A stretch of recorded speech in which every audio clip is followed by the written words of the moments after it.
નમસ્કાર દર્શક મિત્રો, નયા ભારત ન્યૂઝમાં તમારું હાર્દિક સ્વાગત છે। હું છું મનશ્રી શેરબાનુ। ડભોઈ પાંજળીગર મહોલ્લામાં ગટરના પાણી છેલ્લા 1 માસથી લીકેજ થાય છે, જેના કારણે ગંદકી સાથે દુર્ગંધ મારે છે અને મસ્જિદ સુધી પહોંચે છે। તેને લઈને મચ્છરોનો ઉપદ્રવ વધી રહ્યો છે। સમગ્ર વિસ્તારમાં ગરમીને કારણે દુર્ગંધ મારે છે। વહેલી તકે નગરપાલિકા તંત્ર તેનો નિકાલ લાવે એવી વિસ્તારના રહીશોની માંગ છે। ડભોઈ શહેર પાંચરીગઢ મહોલ્લા ફળીએ ઉભરાતી ગટરના ગંદા પાણીના કારણે ગંદકી સાથે ઠેર ઠેર કીચડ કાદવ થઈ જવાથી અને 40 ડિગ્રી ઉપરાંત ગરમીને લઈ દુર્ગંધ મારવાથી બીમારીઓને કારણે વિસ્તારના રહીશો હેરાન પરેશાન થઈ જવા પામ્યા છે। વહેલી તકે નગરપાલિકા તંત્ર ગટરની સાફ સફાઈ થાય અને ગંદકી દૂર થાય તેવી વિસ્તારના રહીશોની માંગ ઉઠવા પામી છે।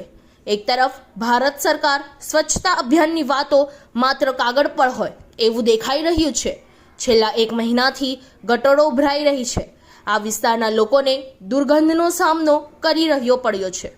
વહેલી તકે ડભોઈ નગરપાલિકાના સત્તાધીશો જાગે અને એનું નિરાકરણ લાવે તેવી લોક માંગ ઉઠવા પામી છે। Bureau report Lalabhai Bhatiyara.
તમે આશો કે આવું થાય છે તેવું થાય છે એવું એટલે ટીવી પર આવશે।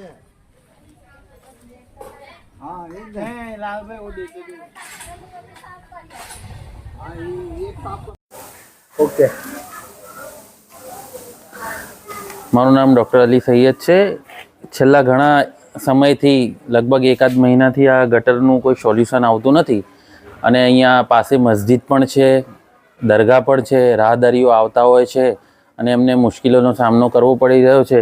ખરાબ પાણી આવે છે અને બહુ દુર્ગંધ મારે છે। વારંવાર નગરપાલિકાને રજૂઆત કરવા છતાં બી કોઈ જાતનું નિરાકરણ આવતું નથી અને ત્યાંથી એવું કહેવામાં આવે છે કે લાઈન બદલવી પડશે, આમ કરવું પડશે, પણ કશું થતું નથી, કોઈ આવતું નથી। લોકો આવે છે ત્યાંથી જોવે છે અને જતા રહે છે અને ઘણી મુશ્કેલીઓનો અમને સામનો કરવો પડી રહ્યો છે। રૂમમાં બેસાતું બી નથી, દુર્ગંધ આયા કરે છે। આનું વહેલી તકે કંઈ નિરાકરણ થાય તો એ સારી વાત રહેશે। મહિનાથી તકલીફ છે, મહિનાથી આવી રીતે ભરાય છે, સાફ કરવા આવે છે, સળીઓ મારે છે, જતા રહે છે।